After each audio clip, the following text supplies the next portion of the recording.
El síndrome de Guillain-Barré es un trastorno autoinmune del sistema nervioso periférico. Se caracteriza por la presencia de debilidad motora y anomalías sensoriales que pueden ser de leves a moderadas, lo que lo convierte actualmente en la causa más común de parálisis flácida aguda en el mundo.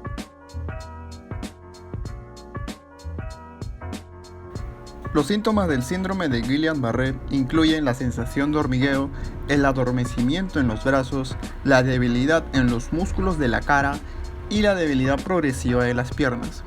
Tiene una incidencia anual aproximadamente de 0.6 a 4 casos por cada 100.000 habitantes en todo el mundo. Alrededor del 60% de las personas que lo padecen tuvieron previamente alguna infección gastrointestinal o respiratoria que son usualmente causadas o por un virus o por una bacteria. Esto se da semanas antes del inicio de síntomas neurológicos. Entre estos microorganismos causantes de gastroenteritis y posteriormente desencadenantes del síndrome de Guillain-Barré se encuentra al Campylobacter. El mecanismo por el que actúan estas bacterias suele ser mediante el mimetismo molecular entre los lipooligosacáridos de la pared celular de ciertos subtipos del Campylobacter jejuni y los gangliósidos en los nervios periféricos, que desempeña el principal mecanismo en la patogénesis del síndrome de Guillain-Barré. Sin embargo, no todas las cepas del Campylobacter jejuni están implicadas en estos casos. Por ejemplo, el tipo ST362 causó la mayoría de casos del síndrome de Guillain-Barré en Sudáfrica allá por el año 1994, mientras que el ST2993 desencadenó otro brote en la provincia china de Jilin en el año 2007. Las técnicas actuales para obtener sus huellas e identificación mediante el ADN se dan en muestras biológicas y a menudo no pueden discriminar todas las cepas bacterianas dentro de un mismo brote, lo que dificulta el seguimiento de esta enfermedad. Ante ello, se propone la secuenciación del genoma completo para poder determinar toda la información genética de cada aislado clínico para obtener y poder asociar los genomas causantes de un determinado brote.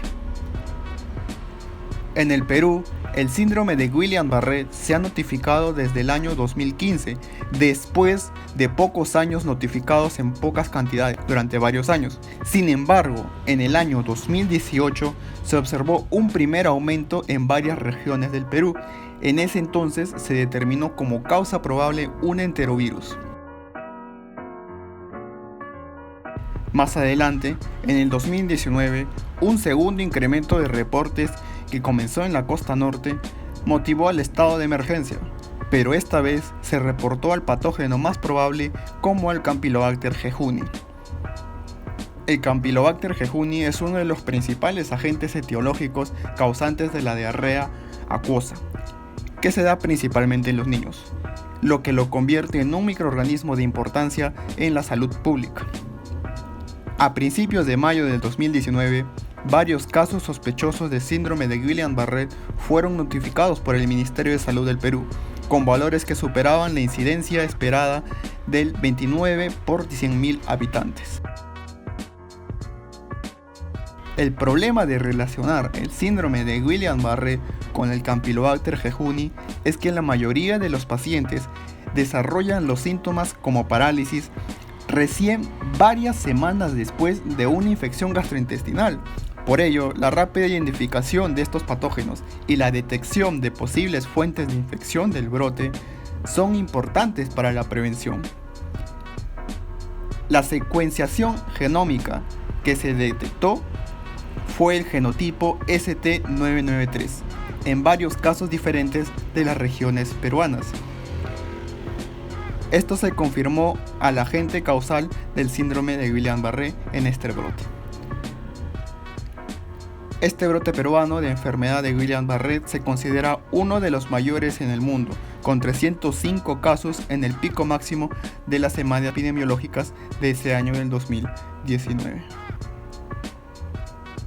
un equipo de estudio del Instituto Nacional de Salud realizó un análisis filogenético de las cepas y dado que los establecimientos de salud peruanos tienen poca capacitación para aislar y detectar agentes infecciosos en las heces, como es el caso del Campylobacter jejuni, fue difícil obtener un gran número de aislados.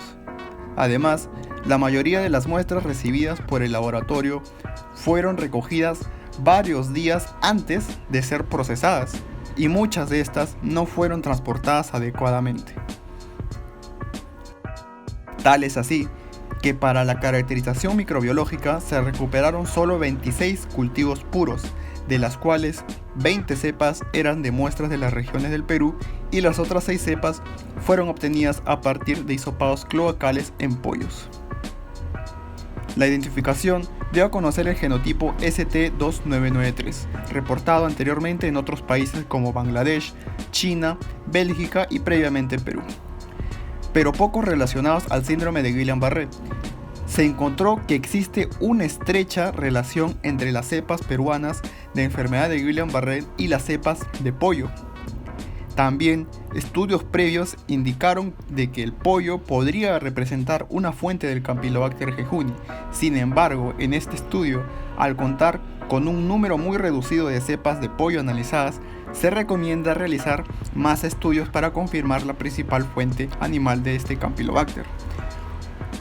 Otros hallazgos importantes son que las cepas peruanas de Campylobacter jejuni, causantes del síndrome de Guillain-Barré, tienen un locus LOS responsable de causar cepas chinas similares al del síndrome de Guillain-Barré, y también que en el genotipo ST2993 encontrado ha estado circulando en el Perú ya desde el 2003, pero según la evidencia genómica ha ido ganando genes que codifican mecanismos que incrementan su virulencia hasta poder hacerlos capaces de generar un brote, como sucedió en el año 2019.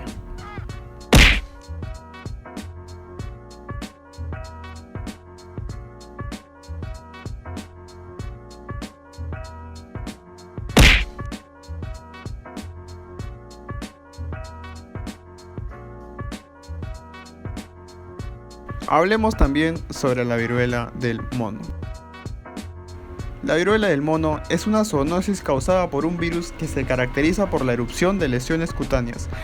Estas suelen concentrarse principalmente en la cara, las palmas de las manos y las plantas de los pies. Su aparición generó temores de que pueda surgir otra pandemia masiva, como lo ocurrido con el COVID-19, aunque la pandemia del COVID-19 es la peor pandemia ocurrida desde el último siglo. Las personas suelen contagiarse del virus de la viruela del mono al entrar en contacto físico con un animal infectado, que pueden ser roedores o primates, pero también puede propagarse de persona a persona por contacto físico estrecho o por contacto con la ropa de algún infectado, ya que las costras y los líquidos biológicos, como la saliva por ejemplo, pueden tener un enorme potencial infeccioso. Antes del mayo del 2022, los casos se concentraban en la costa occidental de África, como en el Congo o en Nigeria. Sin embargo, es en el último año que fue ganando mayor notoriedad, ya que se expandió a otros continentes. Un derivado del clado del virus de la viruela del mono de Nigeria es el que origina la pandemia que inició en mayo del 2022. Las regiones más afectadas hasta la fecha son Europa y América, con más de 41.000 casos confirmados.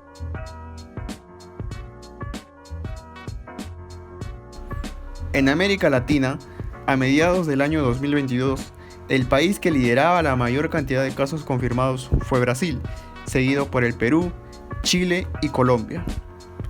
Sin embargo, en un boletín de prensa del 1 de noviembre del Ministerio de Salud y Protección Social de Colombia, sitúa a Brasil como el primer país en reportes de casos positivos en la América Latina, con 9.045 casos confirmados, seguido por Colombia con 3.798 casos, desplazando en ese entonces al Perú del segundo lugar hasta un tercer lugar.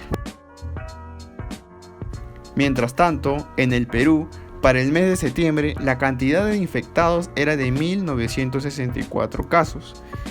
Y según el último boletín epidemiológico, publicado por el Ministerio de Salud del Perú, a la última fecha del noviembre, solo se detectó un solo caso a nivel nacional, reportado en el departamento de Arequipa. Actualmente, en todo el mundo, los casos positivos han ido disminuyendo considerablemente, pero este virus aún podría seguir moviéndose entre la población, especialmente en personas con conductas de alto riesgo. Según los datos de sanidad, en España, el 96.1% de los casos diagnosticados sobre el que se dispone han sido en hombres que habían tenido relaciones sexuales con otros hombres, el 2.4% en hombres heterosexuales y el 1.4% en mujeres heterosexuales. Un hecho destacado por todos los expertos es que, aunque se han producido algunos contagios en el ámbito doméstico o social, estos han sido muy escasos, lo que descarta por ahora que el virus circule de forma importante fuera de las prácticas de riesgo. Esto afirmó Antonio Alcami, investigador especializado en los virus que causan los distintos tipos de viruela del Consejo Superior de Investigación Científica en España. Hace unas semanas, en una investigación liderada por el científico del CSIC, muestra por primera vez evidencias de la presencia de altas cantidades del virus de la viruela del mono en el aire y en la saliva de pacientes infectados. Este trabajo pone de manifiesto la posibilidad de que el virus pueda transmitirse por vía aérea, aunque el contacto directo, y especialmente con lesiones cutáneas de algún infectado, sigue siendo la principal forma de contagio. Antonio Alcami también dijo lo siguiente: los datos epidemiológicos apuntan a que la transmisión del virus de la viruela del mono tiene lugar principalmente por contacto, pero a la vista de estos nuevos resultados, se propone no desestimar y vigilar la posibilidad de que pueda transmitirse también a través de microgotas de la saliva y por la vía aérea. A menudo, las manifestaciones neurocognitivas suelen pasarse por alto por el compromiso sistémico agudo de alguna infección y suelen ser atribuidas al estrés psicosocial, como lo puede ser en algunos casos de COVID-19. Las complicaciones neurológicas posterior al contagio de la viruela del mono incluyen encefalitis, mielitis transversa, encefalomielitis, síndrome de Guillain-Barré, entre otras. Esto fue encontrado en una revisión bibliográfica sobre complicaciones neurológicas conocidas para la viruela. En una investigación del Reino Unido se notificaron dolores musculares, fatiga, dolor de cabeza, ansiedad y depresión entre los pacientes con la viruela del mono, y un 2 a 3% tuvieron complicaciones graves como convulsiones o encefalitis. Los investigadores de este estudio señalan también que pueden provocar mayores tasas de mala salud mental que otras enfermedades. Esto debido a la presencia de lesiones potencialmente desfigurantes, además del estigma social que tiene esta enfermedad. Sin embargo, aún no hay pruebas suficientes para estimar la prevalencia de causas neurológicas en el escenario actual de la enfermedad. Jonathan Rogers, principal autor de este estudio, mencionó que, aunque son raras, se han observado insuficientes casos de viruela del mono como para preocuparse, haciendo referencia a las consecuencias neurológicas, por lo que se destaca la necesidad de seguir investigando.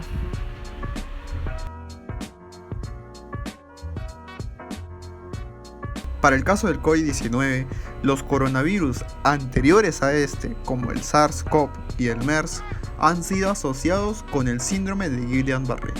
El mecanismo de acción involucrado se basa en que los anticuerpos producidos contra estos patógenos son similares a las estructuras proteicas de los componentes nerviosos periféricos, conduciendo así al daño del sistema nervioso. En noviembre de 2020, se investigaron 31 casos reportados de síndrome de Guillain-Barré asociados con la infección por COVID-19. Se encontró que las características clínicas más comunes y que llevaron a los pacientes a derivar a un centro médico incluyeron la parestesia en los pies y manos, debilidad simétrica en las extremidades inferiores, parálisis facial, tetraparesia proximal aguda, dificultades en la marcha y el dolor en las extremidades,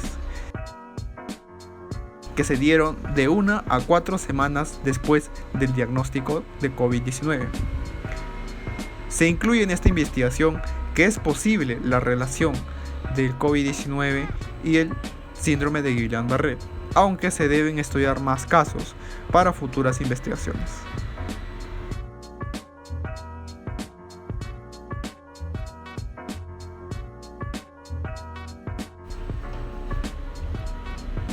Y hasta aquí el video de hoy.